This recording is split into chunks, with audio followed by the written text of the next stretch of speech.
نبی کریم صلی اللہ علیہ وسلم کے صحابہ رضی اللہ عنہما کے اخلاق۔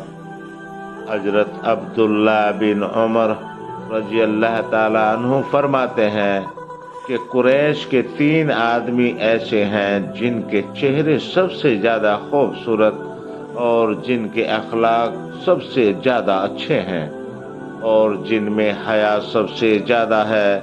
اگر یہ حضرات تم سے بات کرے تو کبھی غلط بات نہیں کہیں گے، اور اگر تم ان سے کوئی بات کرو گے تو وہ تمہیں جھوٹا نہیں سمجھیں گے۔ وہ حضرات یہ ہیں: حضرت ابو بکر صدیق رضی اللہ تعالی عنہ، حضرت عثمان بن عفان رضی اللہ تعالی عنہ، اور حضرت ابو عبیدہ بن جراح رضی اللہ تعالی عنہ۔ حضرت عبداللہ بن عمر رضی اللہ تعالی عنہ فرماتے ہیں کہ قریش کے 3 آدمی ایسے ہیں جن کے چہرے سب سے زیادہ خوبصورت، جن کے اخلاق سب سے عمدہ اور جن میں حیا سب سے زیادہ۔ وہ یہ ہیں کہ حضرت ابو بکر صدیق رضی اللہ تعالی عنہ، حضرت عثمان رضی اللہ تعالی عنہ، حضرت ابو عبیدہ رضی اللہ تعالی عنہ۔ حضرت حسن رضی اللہ تعالی عنہ فرماتے ہیں کہ حضور صلی اللہ علیہ وسلم نے فرمایا، میں اپنے صحابہ میں سے جس کے بھی اخلاق پر پکڑ کرنا چاہوں تو کر سکتا ہوں، بس ایک ابو عبیدہ بن جراح رضی اللہ تعالی عنہ ایسے ہیں کہ ان کی پکڑ نہیں کر سکتا۔ حضرت عبد الرحمن بن عثمان قریشی رضی اللہ تعالی عنہ فرماتے ہیں کہ ایک مرتبہ حضور صلی اللہ علیہ وسلم اپنی بیٹی کے گھر تشریف لے گئے۔ وہ اپنے شوہر حضرت عثمان رضی اللہ تعالی عنہ کا سر دھو رہی تھیں۔ حضور صلی اللہ علیہ وسلم نے فرمایا، اے بیٹیا، ابو عبداللہ یعنی حضرت عثمان رضی اللہ تعالی عنہ کے ساتھ اچھا سلوک کیا کرو، کیونکہ میرے صحابہ میں سب سے زیادہ ان کے اخلاق مجھ سے ملتے جلتے ہیں۔ حضرت ابو ہریرہ رضی اللہ تعالی عنہ فرماتے ہیں کہ ایک مرتبہ میں حضور صلی اللہ علیہ وسلم کی بیٹی حضرت عثمان رضی اللہ تعالی عنہ کی زوجہ محترمہ حضرت رقیہ رضی اللہ تعالی عنہا کے پاس گیا۔ ان کے ہاتھ میں کنگھی تھی۔ انہوں نے کہا، ابھی حضور صلی اللہ علیہ وسلم میرے پاس سے باہر تشریف لے گئے ہیں، میں ان کے سر کے بالوں میں کنگھی کر رہی تھی۔ حضور صلی اللہ علیہ وسلم نے فرمایا، تم نے ابو عبداللہ یعنی حضرت عثمان رضی اللہ تعالی عنہ کو کیسا پایا؟ میں نے کہا، بہت اچھا۔ حضور صلی اللہ علیہ وسلم نے فرمایا، ان کا اکرام کرتی رہو، کیونکہ وہ اخلاق میں میرے صحابہ میں سے مجھ سے سب سے زیادہ ملتے جلتے ہیں۔ حضور صلی اللہ علیہ وسلم کے آزاد کرتا غلام حضرت اسلم رضی اللہ تعالی عنہ کے صاحبزادے حضرت عبداللہ رحمۃ اللہ علیہ فرماتے ہیں کہ حضور صلی اللہ علیہ وسلم نے حضرت جعفر بن رضی اللہ تعالی عنہ سے فرمایا، تم شکل اور اخلاق میں مجھ سے ملتے جلتے ہو۔ حضرت علی رضی اللہ تعالی عنہ فرماتے ہیں کہ میں اور حضرت جعفر اور حضرت زید رضی اللہ تعالی عنہ تینوں نبی کریم صلی اللہ علیہ وسلم کی خدمت میں حاضر ہوئے، اور حضور صلی اللہ علیہ وسلم نے حضرت زید رضی اللہ تعالی عنہ سے فرمایا، تم ہمارے بھائی اور محبت کرنے والے ساتھی ہو۔ یہ سن کر حضرت زید رضی اللہ تعالی عنہ خوشی کے مارے مست ہو کر اچھلنے لگ گئے۔ پھر حضور صلی اللہ علیہ وسلم نے حضرت جعفر رضی اللہ تعالی عنہ سے فرمایا، تم شکل اور سیرت میں مجھ سے ملتے جلتے ہو۔ اس پر حضرت جعفر رضی اللہ تعالی عنہ حضرت زید رضی اللہ تعالی عنہ سے زیادہ اچھلے۔ پھر حضور صلی اللہ علیہ وسلم نے مجھ سے فرمایا تم مجھ سے ہو اور میں تم سے۔ یہ سن کر میں حضرت جعفر رضی اللہ تعالی عنہ سے زیادہ اچھلا۔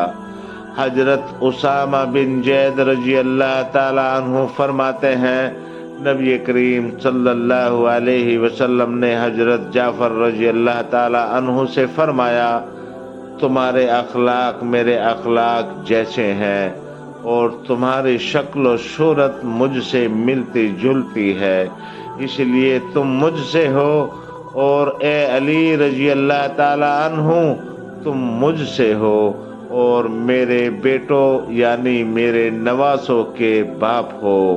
حضرت عبداللہ بن جعفر رضی اللہ تعالی عنہ فرماتے ہیں میں نے حضور صلی اللہ علیہ وسلم سے ایسی بات سنی ہے کہ مجھے یہ بالکل پسند نہیں ہے کہ اس کے بدلے میں مجھے لال اونٹ مل جائے جو کہ عربوں میں سب سے زیادہ اچھا مال سمجھا جاتا تھا۔ میں نے حضور صلی اللہ علیہ وسلم کو یہ فرماتے ہوئے سنا کہ جعفر کی شکل اور سیرت مجھ سے بہت ملتی ہے، اور اے عبداللہ اللہ کی ساری مخلوق میں تم اپنے والد سے زیادہ ملتے ہو۔ میں والد سے ملتا جلتا ہوا اور والد حضور صلی اللہ علیہ وسلم سے ملتے جلتے ہیں تو میں بھی حضور صلی اللہ علیہ وسلم سے ملتا جلتا ہو گیا۔ حضرت بحریہ رحمۃ اللہ علیہ کہتے ہیں کہ میرے چچا حضرت خداش رضی اللہ تعالی عنہ نے حضور صلی اللہ علیہ وسلم کو ایک پیالے میں کھاتے ہوئے دیکھا تو انہوں نے حضور صلی اللہ علیہ وسلم سے وہ پیالہ ہدیے بطور مانگ لیا۔ حضور صلی اللہ علیہ وسلم نے ان کو وہ پیالہ دے دیا، چنانچہ وہ پیالہ ہمارے یہاں رکھا رہتا تھا۔ حضرت عمر رضی اللہ تعالی عنہ ہم سے فرمایا کرتے تھے کہ وہ پیالہ میرے پاس نکال کر لاؤ۔ ہم زمزم کے پانی سے بھر کر وہ پیالہ حضرت عمر رضی اللہ تعالی عنہ کے پاس لاتے۔ حضرت عمر رضی اللہ تعالی عنہ اس سے کچھ پیتے اور کچھ برکت کے لیے اپنے اوپر سر اور چہرے پر ڈال لیتے۔ پھر ایک چور نے ہم پر بڑا ظلم کیا کہ وہ ہمارے سامان کے ساتھ اسے بھی چوری کر کے لے گیا۔ پیالے کی چوری کے بعد حضرت عمر رضی اللہ تعالی عنہ ہمارے پاس آئے اور دستور کے مطابق پیالے کی مانگ کی۔ ہم نے کہا اے امیر المومنین وہ پیالہ تو ہمارے سامان کے ساتھ چوری ہو گیا۔ حضرت عمر رضی اللہ تعالی عنہ نے فرمایا وہ چور تو بڑا سمجھدار ہے جو نبی کریم صلی اللہ علیہ وسلم کا پیالہ چرا لے گیا۔ راوی کہتے ہیں اللہ کی قسم حضرت عمر رضی اللہ تعالی عنہ نے نہ تو چور کو بھلا برا کہا اور نہ اس پر لعنت بھیجی۔ حضرت ابن عباس رضی اللہ تعالی عنہ فرماتے ہیں حضرت عیینہ بن حصن بن حذیفہ بن بدر رضی اللہ تعالی عنہ مدینہ آئے اور وہ اپنے بھتیجے حضرت حور بن قیس رضی اللہ تعالی عنہ کے یہاں ٹھہرے۔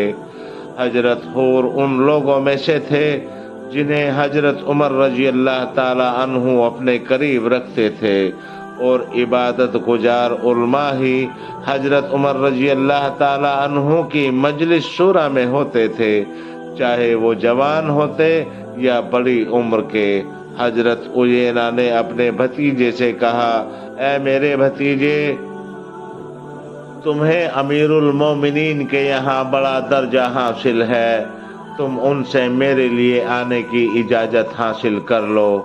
انہوں نے جا کر اپنے چچا کے لیے حضرت عمر رضی اللہ تعالی عنہ سے اجازت مانگی۔ حضرت عمر رضی اللہ تعالی عنہ نے اجازت دے دی۔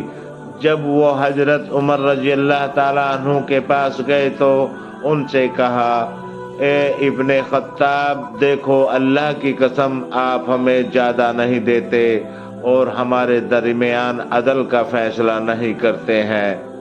اس پر حضرت عمر رضی اللہ تعالی عنہ کو غصہ آ گیا اور حضرت عیینہ کو سزا دینے کا ارادہ فرما لیا۔ حضرت حور نے کہا اے امیر المومنین، اللہ تعالیٰ نے اپنے نبی کریم صلی اللہ علیہ وسلم سے فرمایا، ترجمہ، سرسری برتاؤ کو قبول کر لیا کیجئے اور نیک کام کی تعلیم کر دیا کیجئے اور جاہلوں سے ایک طرف ہو جایا کیجئے۔ سورۃ اعراف 199۔ اور یہ بھی ان جاہلوں میں سے ہے، اس لیے آپ ان بات سے کنارہ کر لیں۔ جب حضرت حور نے یہ آیت پڑھی تو اللہ کی قسم حضرت عمر وہیں رک گئے اور سزا دینے کا ارادہ چھوڑ دیا۔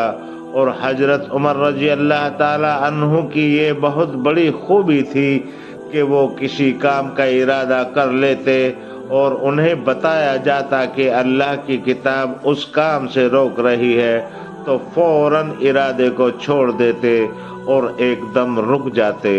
حضرت ابن عمر رضی اللہ تعالی عنہ فرماتے ہیں کہ میں نے ہمیشہ یہ دیکھا کہ جب بھی حضرت عمر رضی اللہ تعالی عنہ کو کسی بات پر غصہ یا پھر کسی نے ان کے سامنے اللہ کا نام لے لیا یا انہیں آخرت کی پکڑ سے ڈرایا یا ان کے سامنے قرآن کی آیت پڑھ دی تو حضرت عمر رضی اللہ تعالی عنہ غصے میں جس کام کا ارادہ کر چکے ہوتے تھے اس سے ایک دم رک جایا کرتے تھے۔ حضرت اسلم رحمۃ اللہ علیہ کہتے ہیں کہ حضرت بلال رضی اللہ تعالی عنہ نے پوچھا، اے اسلم، تم لوگوں نے حضرت عمر رضی اللہ تعالی کو کیسے پایا؟ میں نے کہا بہت اچھا پایا، لیکن انہیں جب غصہ آ جاتا ہے تو پھر مسئلہ بڑا مشکل ہو جاتا ہے۔ حضرت بلال رضی اللہ تعالی عنہ نے فرمایا، پھر اگر تمہاری موجودگی میں حضرت عمر رضی اللہ تعالی عنہ کو غصہ آ جائے تو تم ان کے سامنے قرآن پڑھنے لگ جانا، انشاءاللہ ان کا غصہ چلا جائے گا۔ حضرت مالک دار حضرت عمر رضی اللہ تعالی عنہ کے غلام رحمۃ اللہ علیہ کہتے ہیں کہ ایک دن حضرت عمر رضی اللہ تعالی عنہ نے مجھے ڈانٹا اور مارنے کے لیے کوڑا اٹھا لیا۔ میں نے کہا میں اللہ کا واسطہ دیتا ہوں۔